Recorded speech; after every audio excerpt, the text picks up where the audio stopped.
لله نحمده ونستعينه ونستغفره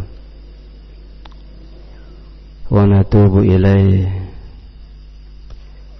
ونعوذ بالله من شرور أنفسنا ومن سيئات أعمالنا من يهده الله فلا مضل له ومن يضلل فلا هادي له أشهد أن لا إله إلا الله وأشهد أن محمدا عبده ورسوله لا نبي ولا رسول بعد أما بعد يا أيها الذين آمنوا اتقوا الله حق تقاته ولا تموتن إلا وأنتم مسلمون يا أيها الناس اتقوا ربكم الذي خلقكم من نفس واحدة وخلق منها زوجها وبث منهما رجالا كثيرا ونساء واتقوا الله الذي تساءلون به والأرحام إن الله كان عليكم رقيبا يا أيها الذين آمنوا اتقوا الله وقولوا قولا سديدا يصلح لكم أعمالكم ويغفر لكم ذنوبكم ومن يطع الله ورسوله فقد فاز فوزا عظيما فإن خير الحديث كتاب الله وخير الهدي هدي محمد صلى الله عليه وعلى آله وسلم وشر الأمور محدثاتها فإن كل محدثة بدعة وكل بدعة ضلالة وكل ضلالة في النار. إخواتي في الله وأخواتي في الدين رحمني ورحمكم الله جميعا. Barakallahu fikum. Alhamdulillah. Dan memang sudah seharusnya senantiasa kita memuji Allah dengan lisan kita, dengan hati kita, dengan anggota badan kita. Karena memang dialah yang mencurahkan berbagai macam nikmat kepada kita. Di antaranya nikmat bisa hadir di majelis ilmu, termasuk ibadah yang sangat agung, ibadah yang mulia, ibadah yang besar yang dicintai oleh Allah Ta'ala, yaitu hadir di majelis ilmu syar'i. Sampai-sampai Allah Subhanahu wa Ta'ala mengutus para malaikatnya yang khusus mencari majlis-majlis ilmu yang dibacakan di dalamnya kitabullah dan sunnah Rasulullah sallallahu alaihi wasallam. Ditambah lagi binatang-binatang di lautan, ikan-ikan di lautan, di sungai-sungai, semuanya mendoakan orang yang hadir di majelis ilmu. Bahkan malaikat pun merendahkan sayapnya menaungi orang-orang yang hadir di majelis ilmu. Ditambah lagi Allah bangga-banggakan, Allah sebut nama-nama orang-orang yang hadir di majelis ilmu. Cukuplah menunjukkan keutamaan ilmu apa yang kita sudah sebutkan tadi. Belum lagi masih sangat banyak fadilah dan keutamaan orang yang hadir di majelis ilmu. Ketika Allah menakdirkan kita hadir di majelis ilmu, ini karunia yang besar dari Allah Azza wa Jalla yang harus kita syukuri. Dan kita berharap mudah-mudahan apa yang kita lakukan ini diridhoi oleh Allah, menjadi amal soleh yang memberatkan timbangan amal soleh kita pada yaumul qiyamah, membuat Allah ridho dan membuat Allah subhanahu wa ta'ala merahmati kita, menyayangi kita di dunia dan di akhirat. Ikhwati fillah, rahimani wa rahimakumullahu jami'an. Barakallahu fikum. Setelah kita membaca pada minggu yang lalu di dalam kitab Al-Jawabul Kafi liman sa'ala 'anid dawa'i syafi, di antara pengaruh jelek perbuatan dosa dan maksiat yaitu hilangnya rasa malu. Ketika seseorang enggak punya rasa malu, seenaknya dia berbuat dosa dan maksiat. Wajar pada yaumul qiyamah nanti Allah pun tidak malu menyiksanya. Allah pampangkan di hadapan khalayak ramai. Allah bongkar aib-aibnya. Namun kepada orang yang malu berbuat maksiat kepada Allah, Allah pun malu mengazabnya. Allah pun malu menghukumnya di dunia dan juga pada yaumul qiyamah. Di dunia Allah malu mau mengazabnya karena dia malu berbuat dosa. Dia tahan hawa nafsunya. Kalau terjatuh, dia pun segera istighfar, taubat kepada Allah Ta'ala. Sehingga Allah juga malu mengazabnya di dunia dan juga di akhirat. Allah panggil dia berdua, dia dengan Allah.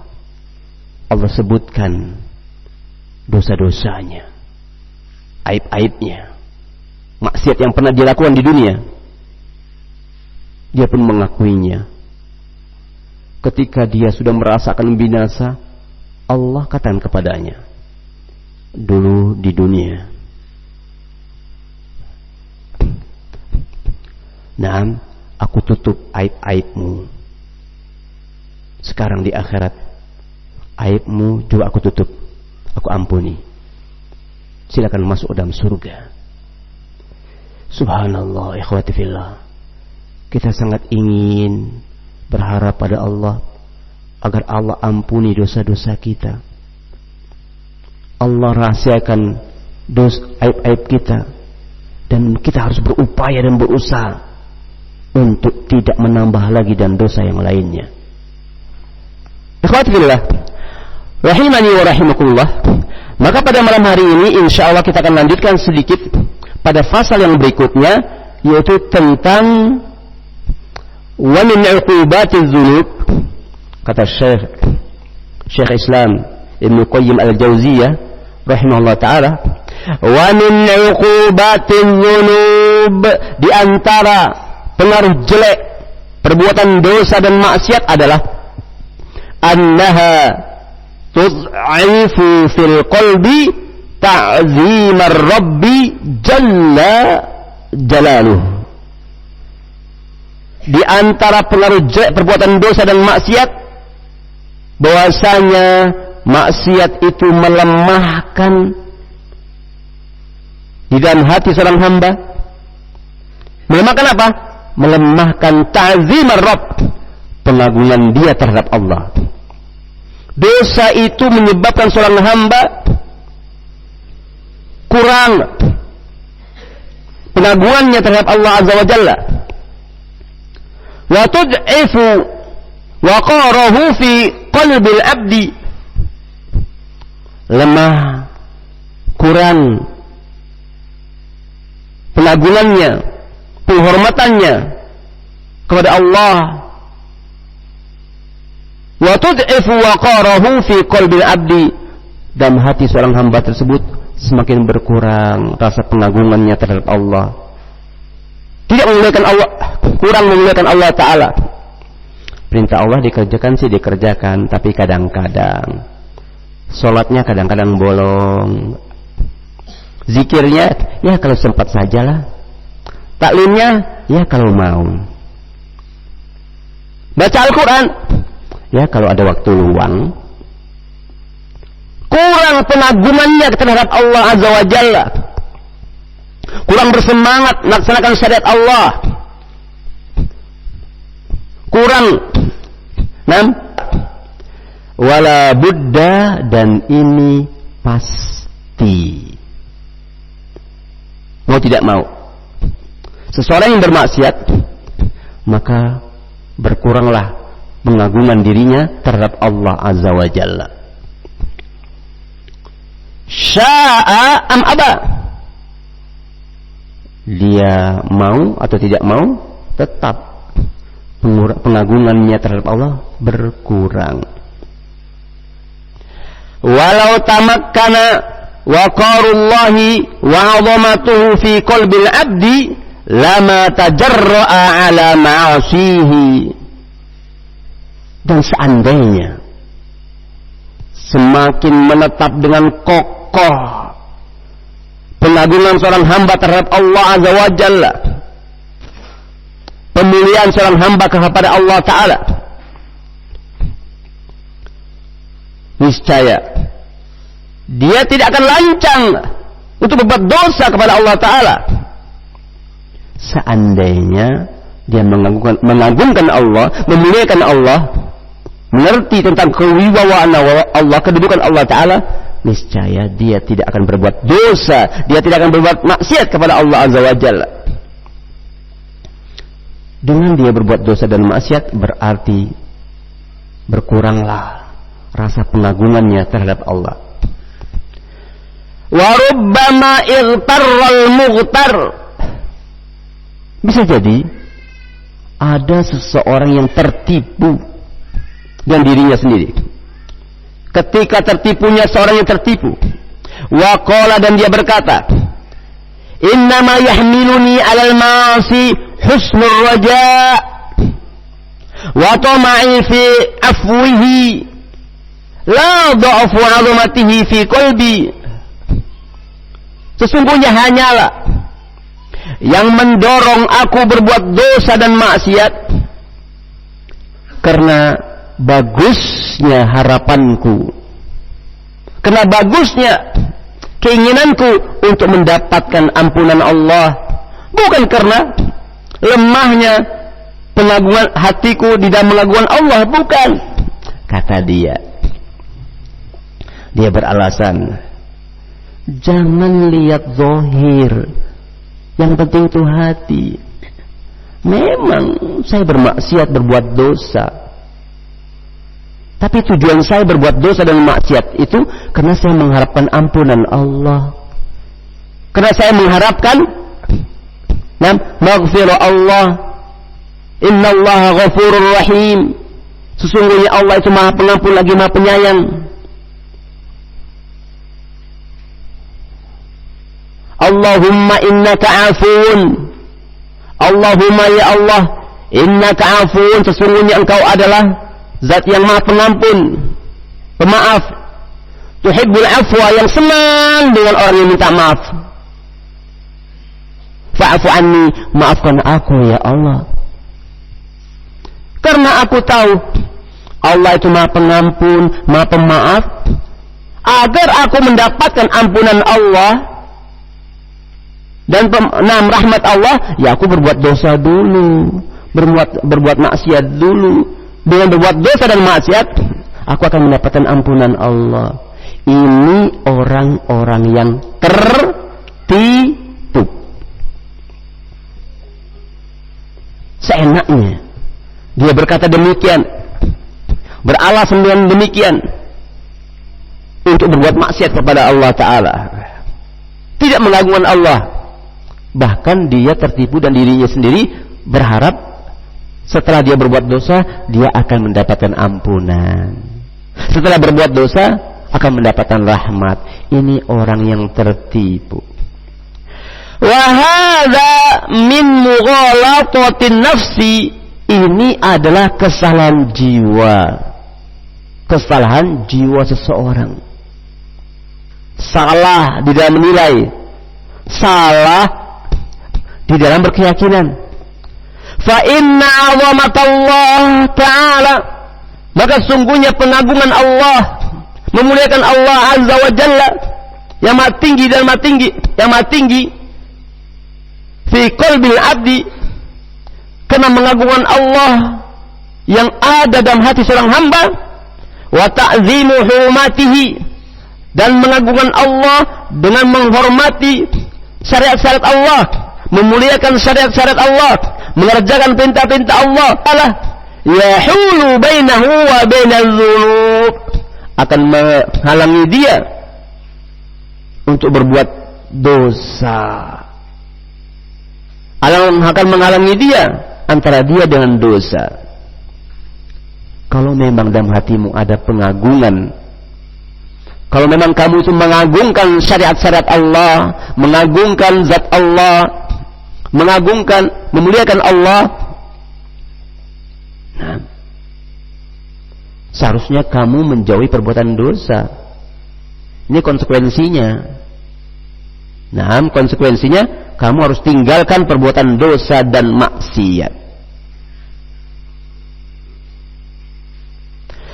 Fal mutajarriun, adapun orang-orang yang lancang berbuat dosa, lancang ala ma'asihi, di dalam berbuat maksiat kepada Allah, dia lancang, nekat berbuat maksiat di hadapan Allah Ta'ala, ma qadaruhu haqqa qadrihi, dia tidak mungkin bisa menduduki, tidak mungkin mampu memberikan hak-hak Allah sebagaimana mestinya. Tidak mungkin dia mampu untuk menundukkan Allah pada posisinya, enggak mungkin. Wa kaifa yaqdiru, bagaimana mungkin dia bisa mampu untuk memberikan hak-hak Allah, hak qadri, sesuai dengan kedudukannya, sesuai dengan kadarnya. Ayu'azzimuhu wa yukabbiruhu, bagaimana mungkin dia bisa mengagungkan Allah, bagaimana mungkin dia bisa membesarkan Allah, wa yarju waqarahu, dan bagaimana mungkin dia adalah orang yang berharap dengan kewibawaan Allah, kemuliaan Allah, mengharap ampunan Allah, wa yujilluhu man yahunu alaihi amruhu wa nahyuhu, dan dia mana mungkin bisa membesarkan Allah orang-orang yang meremehkan perintah Allah. Bagaimana mungkin orang itu mengagungkan syariat Allah ketika dia mengerjakan larangan Allah? Ya kan? Orang yang melanggar syariat Allah berarti dia tidak memuliakan Allah. Perintah Allah ditinggalkan, larangan Allah dia kerjakan, beralasan karena aku mengharapkan ampunan Allah, karena aku mengagungkan Allah. Dusta. Kalau memang kamu memuliakan Allah, menghormati kedudukan Allah yang maha tinggi, yang maha perkasa, yang maha agung, maha mulia, maka hendaklah kamu taat kepada Allah. Kamu kerjakan perintah-perintah Allah, kamu tinggalkan larangan Allah. Baru itu yang namanya kamu berharap apa yang ada di sisi Allah. Baru berarti kamu berharap ampunan Allah, berharap maaf dari Allah. Ketika kamu berusaha ikhtiar maksimal menahan hawa nafsumu, karena memang hawa nafsu tidak pernah henti-hentinya mengajak kita mengerjakan perbuatan dosa dan maksiat. Innan nafsa la'ammaratun bisu, sesungguhnya hawa nafsu terus menerus mengajak kepada kejelekan. Tapi mana upayamu, mana usahamu, mana ikhtiarmu melawan hawa nafsumu untuk tidak melanggar syariat Allah, untuk tidak berbuat maksiat kepada Allah? Kalau kamu sudah maksimal, kok masih terjatuh juga? Nah, bisa jadi memang engkau adalah orang yang berharap ampunan dari Allah. Tobat pada Allah, menangis, berjanji kepada Allah enggak mengulangi lagi. Kemudian mengerjakan kebaikan-kebaikan, amal-amal soleh. Mudah-mudahan kamu termasuk orang yang jujur di dalam mengharapkan ampunan Allah. Semoga kamu termasuk orang yang mengagungkan syiar-syiar Allah, syariat-syariat Allah, memuliakan Allah Subhanahu wa ta'ala. Ikhwati fillah wa akhwati fid din, rahimani wa rahimakumullah jami'an, barakallahu fikum. Ketika seseorang berbuat maksiat, berbuat dosa dengan alasan dia mengharapkan ampunan Allah, dan menyatakan bahwa dirinya tetap dalam hatinya mengagungkan Allah, kita katakan hadza min amhalil muhal, jelas tidak akan mungkin. Ini adalah sesuatu hal yang mustahil, nggak mungkin, mustahil kamu muliakan Allah. Oh mas, jangan lihat zahir mas, memang saya nyaki botol minum-minum, tapi hati mas, hati saya takwa, saya mengagungkan syariat Allah. Kadzabta, dusta kamu. Isi hati itu akan nampak dalam ucapan dan perbuatan. Kalau memang kamu mengagungkan Allah, memuliakan Allah, pasti lisanmu memuliakan Allah, anggota tubuhmu memuliakan Allah, tidak berbuat dosa, tidak berbuat maksiat kepada Allah.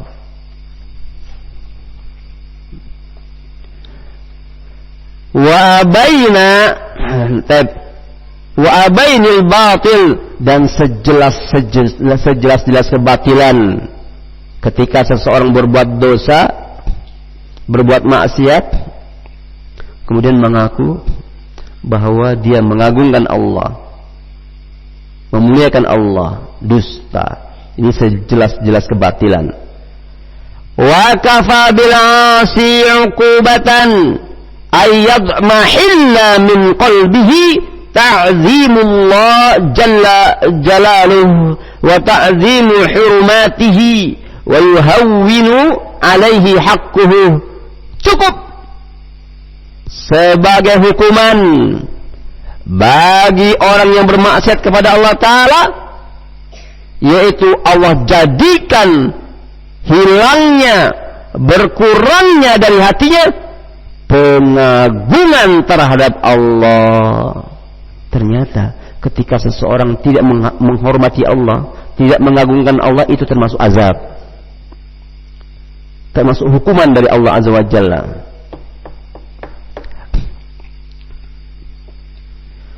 Cukup sebagai hukuman bagi seseorang yang berbuat maksiat kepada Allah Ta'ala, berbuat dosa, Allah jadikan hatinya itu kurang mengagungkan Allah, terhadap syariat Allah dia remehkan. Sholat malas, dia sedang diazab. Taklim malas, itu sebagai azab, hukuman dari Allah Azza wa Jalla.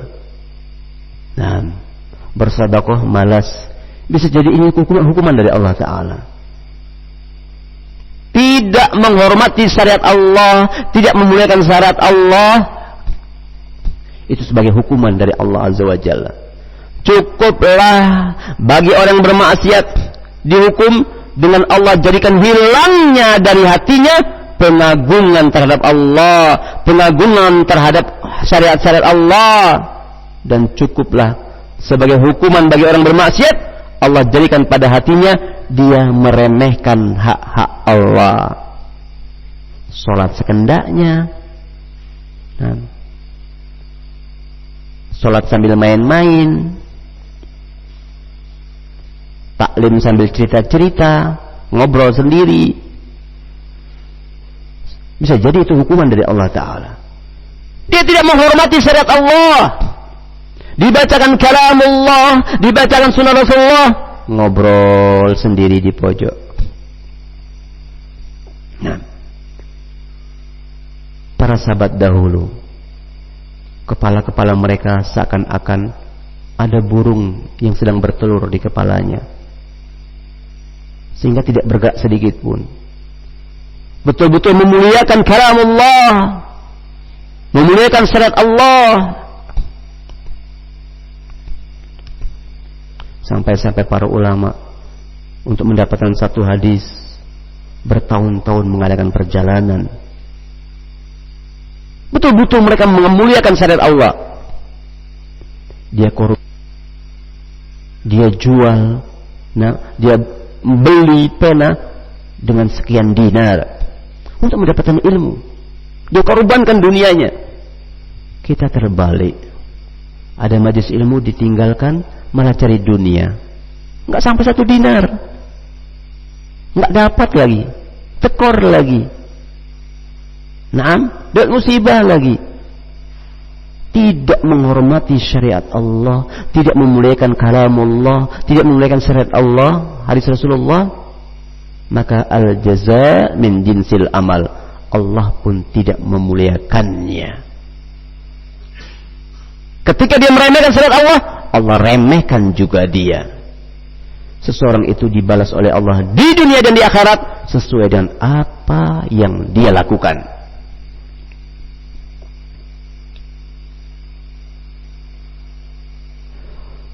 Wa min ba'di uqubati hadha, dan di antara akibat jelek perbuatan dosa dan maksiat, yaitu ayyarfa'allahu azza wa jalla mahabatahu min qulubil khalqi. Di antara hukuman pengaruh jelek perbuatan dosa dan maksiat, yaitu Allah hilangkan, Allah cabut wibawa dirinya dari makhluk. Nah, manusia enggak menghormatinya, binatang tidak menghormatinya, jin tidak menghormatinya, tanaman-tanaman tidak menghormatinya. Wibawanya jadi hilang. Binatang benci dengannya, tanaman-tanaman pun menjatuhi dirinya, menimpanya, manusia mencercanya. Ini termasuk di antara hukuman ketika seorang itu berbuat dosa dan maksiat kepada Allah Ta'ala, meremehkan syariat Allah, maka Allah cabut wibawa dari hati-hati makhluknya. Tentunya sebaliknya, ketika seseorang itu memuliakan Allah, bertakwa pada Allah, mengerjakan perintah Allah, menjauhi larangan Allah, syariat Allah, perintah Allah dikerjakan, larangan ditinggalkan, para makhluk itu segan, hormat, takut kepadanya, memuliakannya.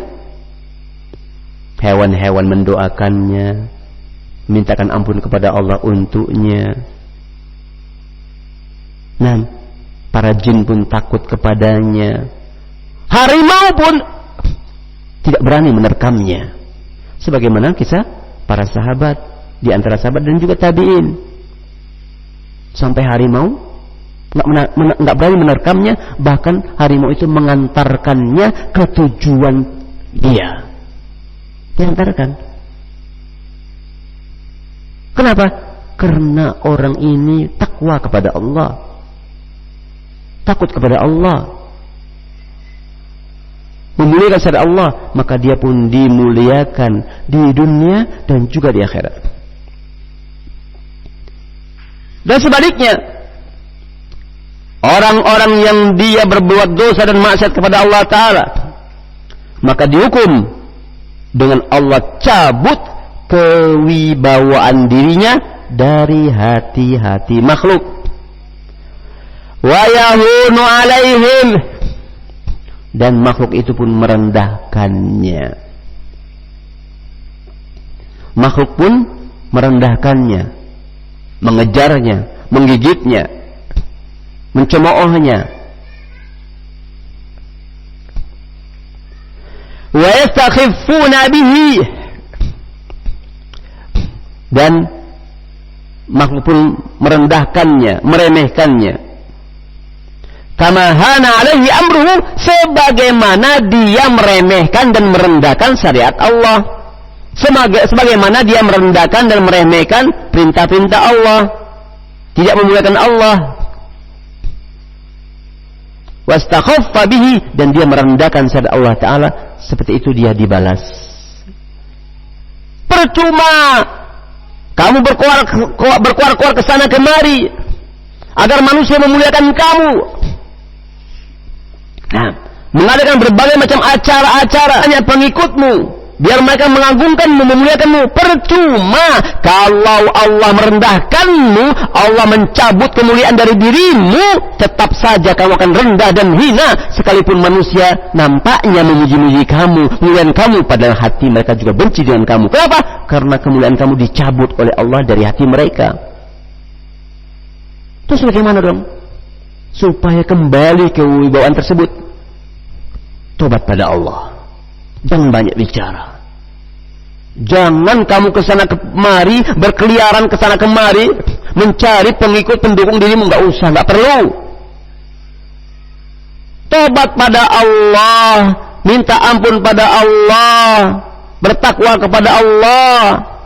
Niscaya Allah akan kembalikan kewibawaan dirimu. Allah jadikan manusia pun cinta padamu, memuliakanmu, menghormatimu. Makhluk-makhluk pun memuliakanmu. Jin pun memuliakanmu, tidak mengganggumu. Bukan berkoar-koar, bukan bantahan-bantahan. Bukan itu yang penting. Kalau mau Allah kembalikan kewibawaan dirimu, maka introspeksi diri. Jelas pasti maksiat. Ada maksiat yang kamu lakukan, yang kamu belum bertobat darinya, makanya Allah belum kembalikan kemuliaan pada dirimu.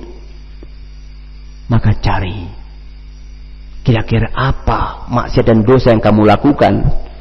Segeralah bertobat dari perbuatan dosa itu. Kalau berkaitan dengan manusia, segera minta maaf. Kalau berkaitan dengan harta manusia, kembalikan atau minta diikhlaskan. Kalau berkaitan dengan Allah, tobat pada Allah Ta'ala dan berjanji tidak mengulangi. Pasti Allah kembalikan kewibawaan untuk pada dirimu.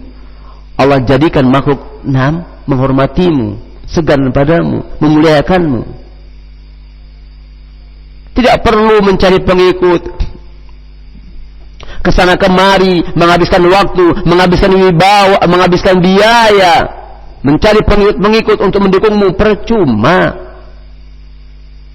Kulillah, katakanlah milik Allah lah. Nah, al-izzah, kemuliaan itu seluruhnya.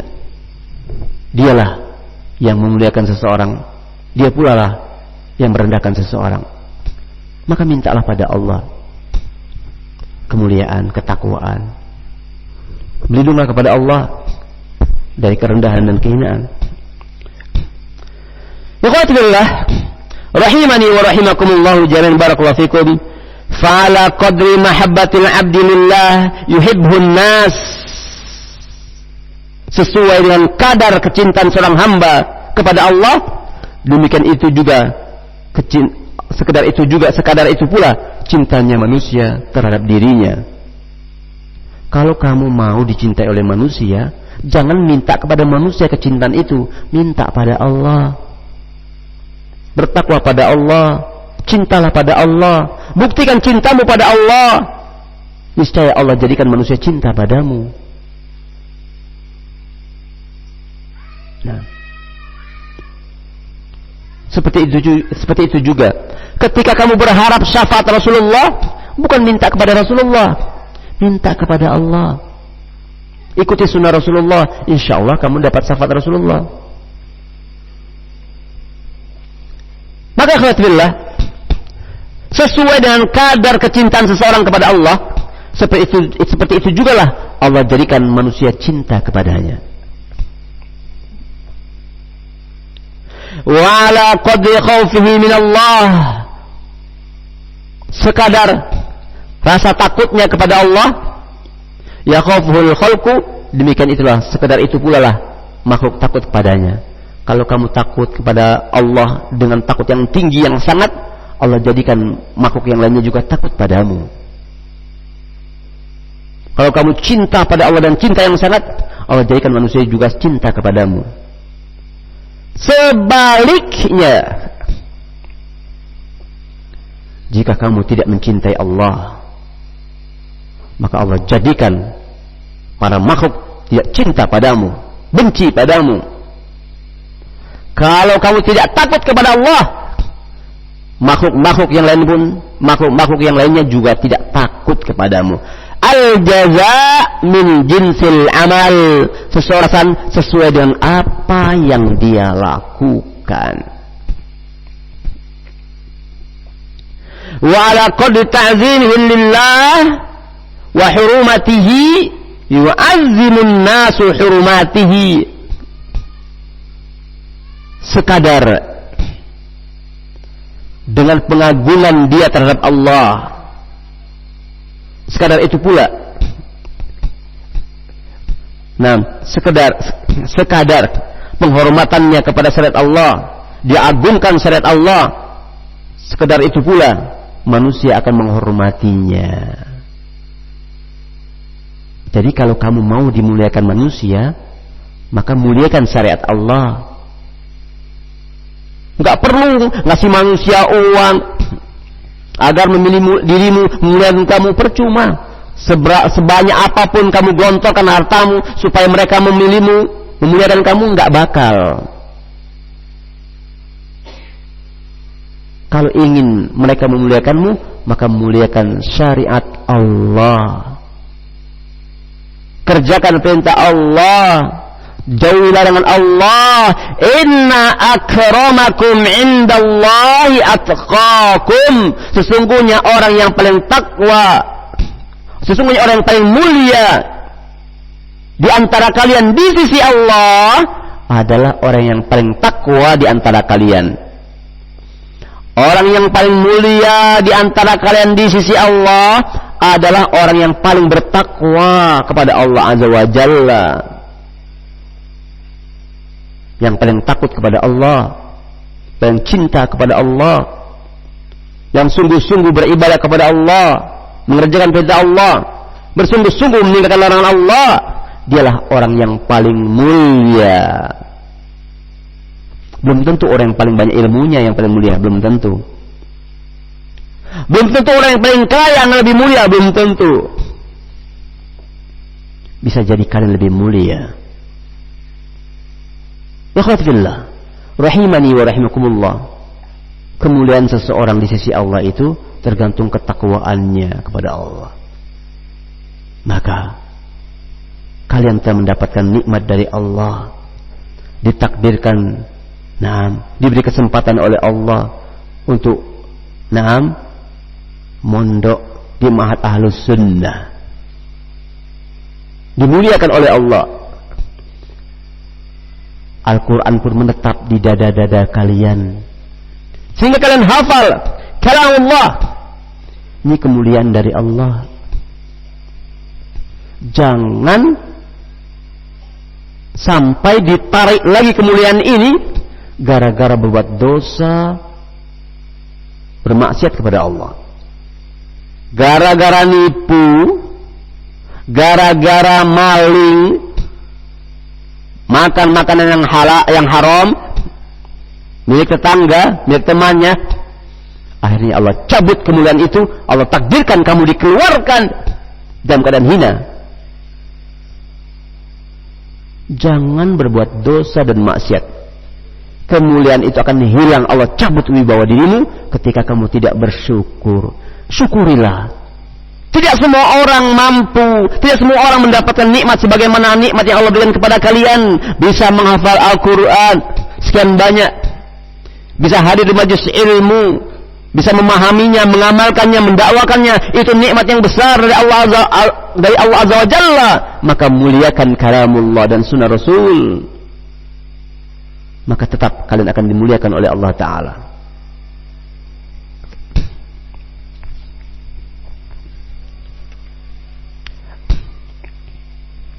Wa kaifa yantahiku abdun hurumatillah. Bagaimana seseorang yang melanggar, seorang hamba yang melanggar kehormatan Allah, yang melanggar syariat-syariat Allah, wa yatma'u alla yantahikan nasu hurmatihi, namun dia berharap jangan sampai manusia tidak menghormatinya. Ini nggak mungkin lah, tetap saja manusia tidak akan menghormati kamu saja nggak menghormati syariat Allah,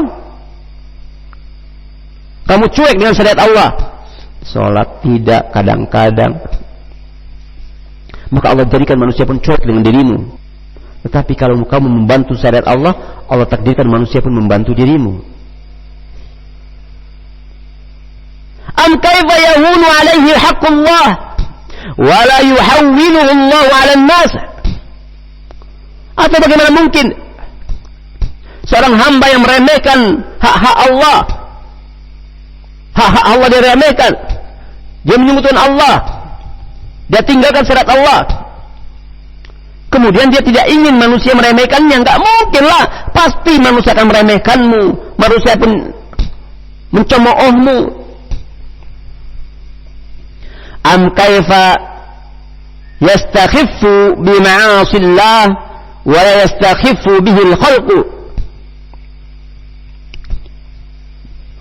Atau bagaimana seorang manusia yang meremehkan syariat Allah dengan bermaksiat kepada Allah, kemudian dia tidak mau diremehkan. Tetap kamu akan diremehkan, direndahkan oleh manusia ketika kamu meremehkan dan merendahkan syariat Allah. Maka jangan remehkan syariat Allah, kerjakan perintah-perintah Allah, perintah-perintah Rasulullah, muliakan syariat Allah, muliakan hadis-hadis Rasulullah. Kalau kamu ngeyel, bandel, dinasihati ngeyel, sebenarnya kamu sedang diazab. Sebenarnya kamu sedang diazab. Maka taatlah, dinasihati oleh ustadzmu, oleh pengurus, untuk mengikuti sunnah Rasulullah, untuk mengerjakan perintah Allah.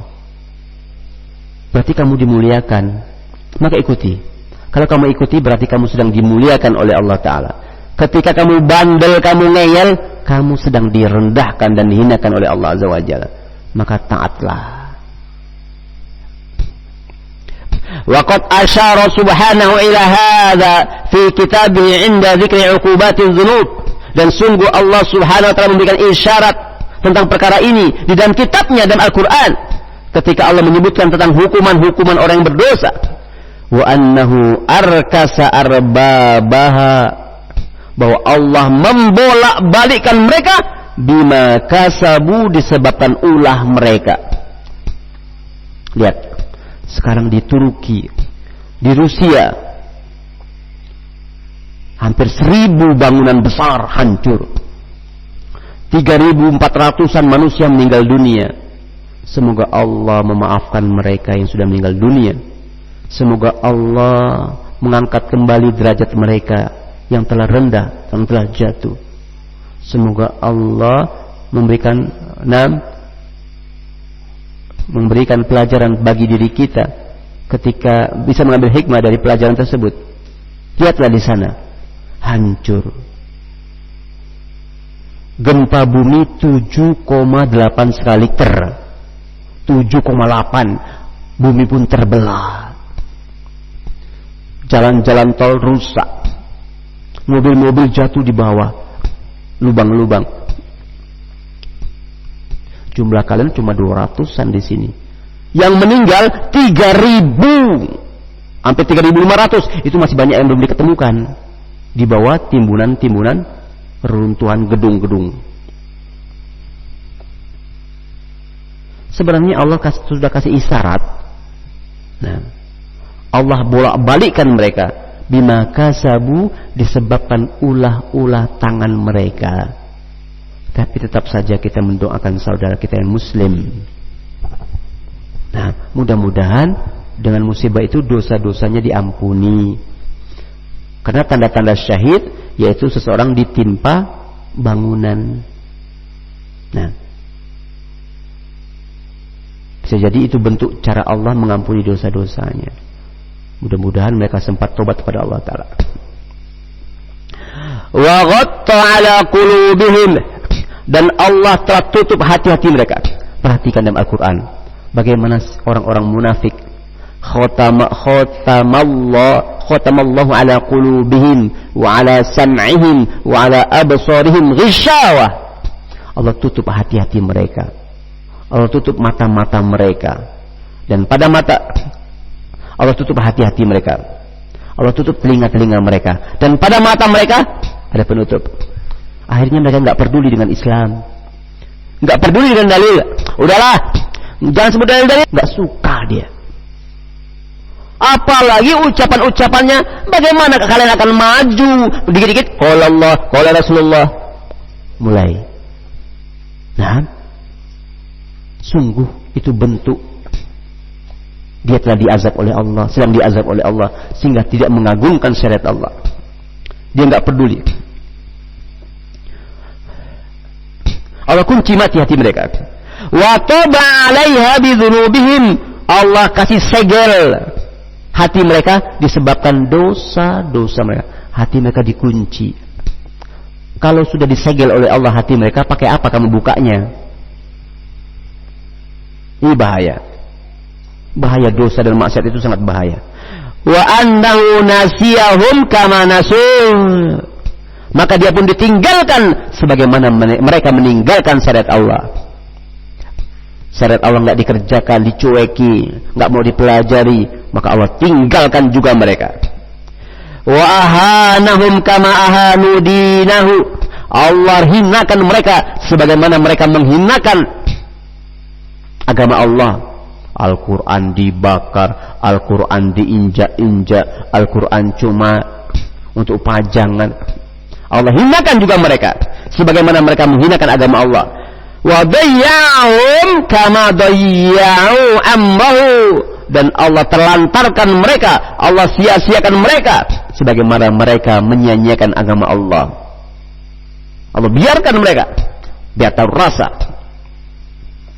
Walihada qala ta'ala, oleh sebab itu Allah berfirman fi ayati sujudil makhluqati lahu, tentang ayat sujudnya para makhluk.